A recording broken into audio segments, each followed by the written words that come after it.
Next to our problems related to stock and bonds, we will be dealing about current yield and buyer's return. So,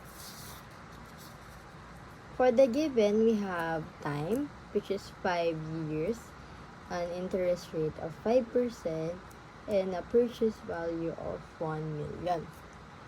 So, the required is the current yield or the Y and the buyer's return or the RB at par for 950 and for 1.5 million pesos.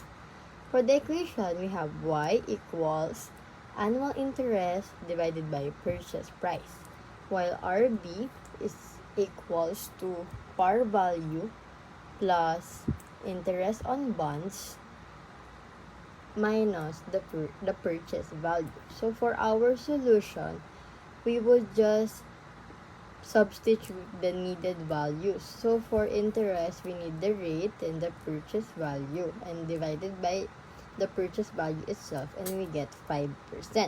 For the buyer's return, we substitute the par value, which is 1 million, plus the interest, which is PRT, minus the purchase price, which is, it says at par, and at par is equivalent to 1 million. So we got a buyer's return of 250,000 pesos. Moving on, we will be solving it for 950. So it means the seller is selling the stocks for 950 or the bonds for 950,000. So for the current yield, instead of 5%, we got 5.26%.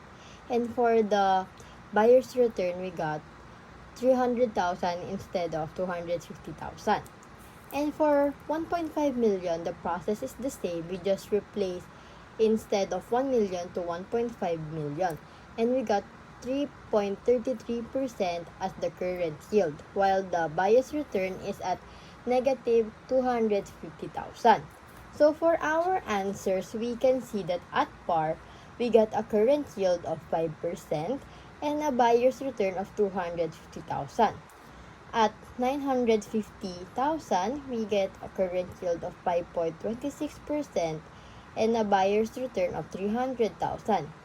And at a selling price of 1.5 million, we get a current yield of 3.33% and a buyer's return of negative 250,000. This means when the selling price is high, the buyer's return is low. But when the selling price is low, the buyer's return is high.